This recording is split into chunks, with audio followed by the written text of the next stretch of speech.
السلام علیکم، نمسکار۔ آج ہم بی اے سیکنڈ ایئر کے نصاب میں شامل کتاب انتخاب نثر میں سبق شبلی میں آگے مطالعہ کریں گے۔ دینی غیرت مندی کے پتلے تھے، خود عبادات میں چاہے ڈھیلے ہوں، بعض عقائد کی تعویل میں بھی چاہے عقل پرستوں کی صف میں جا ملے ہوں، لیکن جہاں تک دین کی حمیت و غیرت کا سوال ہے، ان کے قدم کسی بڑے سے بڑے منقولی بزرگ سے پیچھے نہ تھے، اور آریہ ہوں یا عیسائی، ملحد ہوں یا مسترق، طنز و تعریض کی ضد کسی سمت سے بھی اسلام پر پڑتے دیکھ کر برداشت نہ کر سکتے اور فوراً جواب کے لیے بے چین ہو جاتے۔ سر سید سے سیاست میں سخت اختلاف رکھتے تھے، لیکن ذاتی طور پر ان کے بڑے مداح تھے۔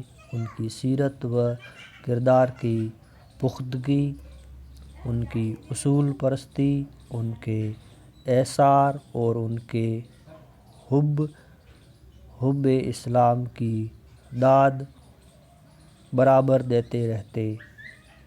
خود بھی مسلمانوں کے فلاح و بہبود کی کتنی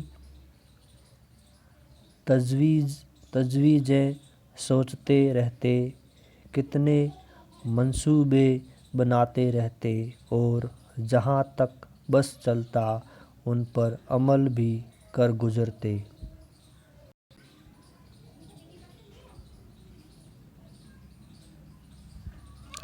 طبیعت حسن پرست پائی تھی، فارسی شاعری میں کھل کھیلتے اور معاملہ بندی کو بڑے لطیف انداز میں سرمستی کی حد تک پہنچا دیتے۔ بمبئی اور جبخیرہ کی تلمیحوں کو تو یار لوگ لے اڑے اور بدگمانی اور مبالغے کے زور سے سوئی کو بلم بھالا بنا دیا، لیکن ایسا بھی نہیں کہ بات سرے سے بے اصل ہو، اور مولانا کی عظمت کا اعتراف کرنے کے لیے آخر کیوں ضروری ہے کہ عمل ہی میں نہیں بلکہ خیال اور دماغ میں بھی انہیں بے نفس اور معصوم تسلیم کر لیا جائے۔ مولانا کا سب سے بڑا وصف ان کا مشغلہ علم تھا، کتب بینی ان کی غذا تھی اور مطالعہ ان کا اصلی ذوق۔ انہیں کتب خانہ دے دیا جاتا تو بس، اب انہیں نہ کھانے کی پرواہ تھی نہ سونے کی۔ ان کا سب سے بڑا راحت گداہ ان کا کتب خانہ ہی تھا۔ یہ ذوق ان کی اصل طبیعت و سرشت بن گیا تھا، اور چونکہ یہ حال تھا، محض قال نہ تھا، آمد تھی، عارض نہ تھی، اور تکلف و تصنع کو اس میں دخل نہ تھا، اس لیے ان کا یہ ذوق متعدی بھی تھا اور دوسروں کو قوت کے ساتھ متاثر کرتا رہتا اور جو بھی ان کی صحبت میں اٹھا بیٹھا وہ خود بھی اگر مصنف نہیں تو مضمون نگار بن ہی گیا۔ جمال ہم نسیں درمن اثر کرد کی تصدیق۔ مصنف شخصیت کی جھلکیاں آپ دیکھ چکے، اب ذرا مصنف پر بھی ایک سرسری اچٹتی نظر ہو جائے۔ مولانا اپنی جگہ بولنے والے بھی بہت اچھے تھے اور ملک کے اونچے خطیبوں مقرروں میں گنے جاتے تھے، لیکن ان کا اصلی جوہر کمال خوش تقریری نہیں، خوش تحریری تھی اور ان کی شہرا آفاق عظمت کا نقیب زبان نہیں قلم تھا۔ مصنف اردو نے اور اچھے پیدا کیے ہیں، کسی نے تاریخ نگاری میں نام پایا تو کسی نے ادب و انصاف کا جادو جگایا، ایک نے دینیات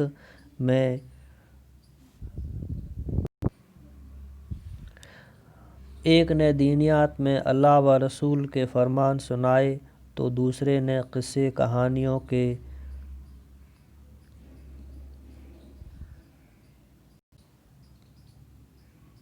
چونچلے دکھائے۔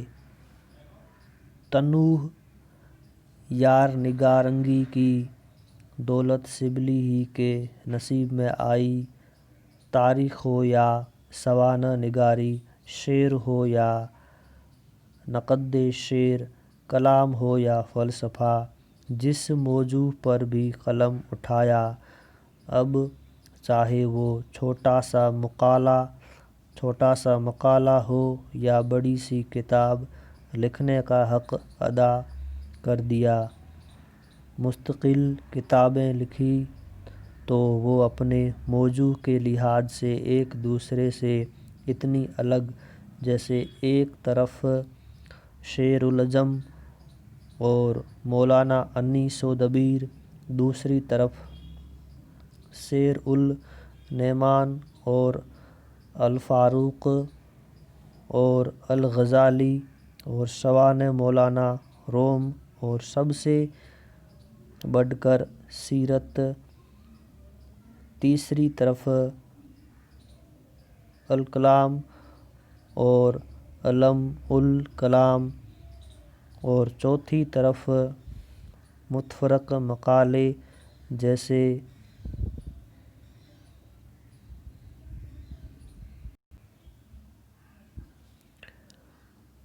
جزیہ اور اسکندریہ اور حقوق الزمین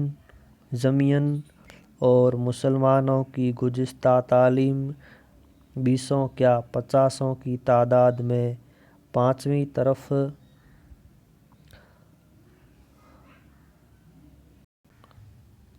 الندوں میں برسوں تک لکھے ہوئے نوٹ اور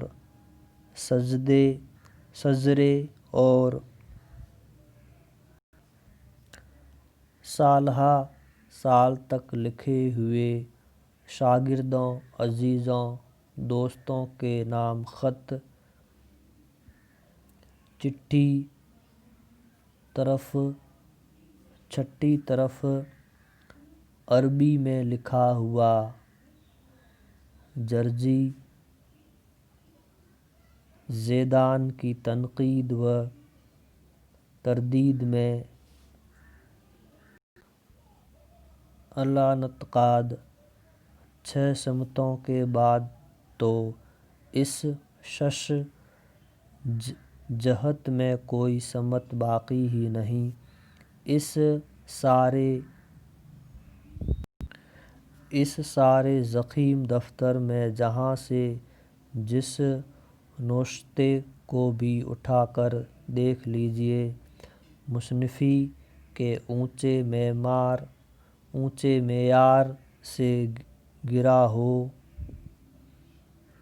گرا ہوا آپ نہ پائیں گے، اور مصنف کی زبان حال سے یہی صدا لگائی ہوئی سنائی دے گی: ہے قلم میرا تیغ جوہردار، ہے قلم میرا تیغ جوہردار۔ موضوع جو کچھ بھی ہو، تصنیف و تالیف بجائے خود ایک فن ہے جس کے اپنے قاعدے ہیں، اصول ہیں، فروغ ہیں۔ شبلی کو یکتائی فن تصنیف میں حاصل تھی۔ رزم ہو یا بزم، دونوں کا سماع یکساں کھینچ دینے میں طاق، موزوں لفظ، مناسب فقرے، مناسب ترکیبیں لانے میں مشاق۔ کوئی استدلال کریں گے تو ایسا معقول کہ پہلے حلے میں تو آپ کا دماغ ان کے ساتھ کھنچ ہی جائے گا۔ رنج کا نقشہ کھینچیں گے تو ایسا کہ آپ بھی جذبۂ غم طاری ہوئے بغیر نہ رہے۔ مقام مسرت کی مصوری کریں گے تو ایسی کہ آپ کے دل کا کنول آن کی آن میں کھل جائے۔ کسی شعر کی گرہ کھولیں گے تو ایسی کہ آپ کا بھی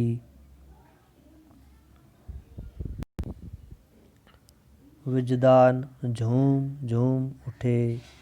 مورکہ حرب و ضرب کی تصویر دکھائیں گے تو ایسی کہ خود آپ کی رگ شجاعت میں جوش آ جائے۔ قلم پر ایسی قدرت، وہ بھی ایسی ہماگری، اس جامعیت کے ساتھ کم تر ہی کسی مصنف کے نصیب میں آتی ہیں۔ پڑھنے والے گویا موم کی گڑیائیں کہ لکھنے والے نے جب اور جدھر چاہا ان کی ناک موڑ دی اور انہیں پتہ بھی نہ چلنے پایا۔ تصنیف و تالیف جب خود ایک مستقل آرٹ ٹھہرا تو آرٹسٹ یا فنکار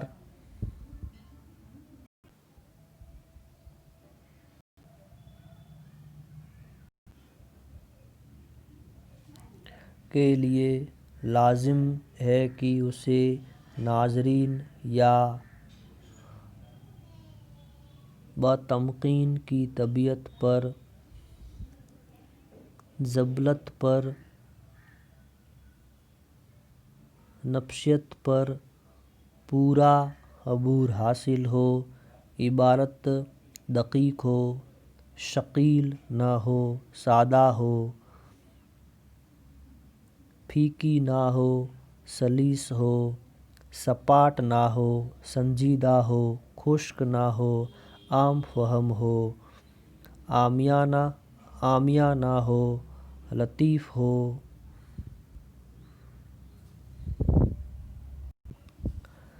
رقیق نہ ہو، ٹھوس نہ ہو۔ اسلوب بیان کی ان باریکیوں کے اور لطافتوں کے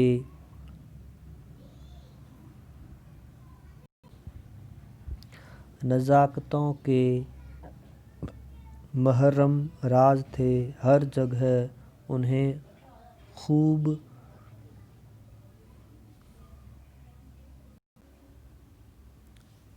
برتا ہے اور ان حقیقتوں کو بار بار پرکھ کے دکھایا ہے۔ ایسے ایسے چٹکلے تو جیسے ان کی جیب میں پڑے رہتے تھے۔ پھر موضوع پر عبور اور اس کے لیے پوری تیاری، یہ تو گویا اس فن کی ابجد ہے۔ شبلی جو کچھ کہنا چاہتے پہلے اس کے متعلق خوب پڑھ لیتے، اس کے لیے یا اس کے مالا و معالیہ کو نظر کے دائرے میں لے آتے، جب جا کر کہیں قلم اٹھاتے۔ اور سب سے بڑی بات یہ ہے کہ اپنی تحریر میں خود دار و مخلص تھے، وہی لکھتے جو واقعی ان کی فہم و بصیرت میں آ چکا ہوتا، جسے ان کا ضمیر قبول نہ کیے ہوتا۔ اپنے قلم کو اس کی ہوا بھی نہیں لگنے دی کہ کرائے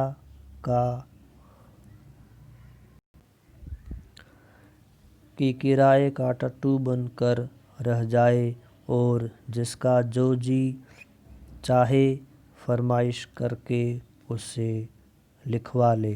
شکریہ۔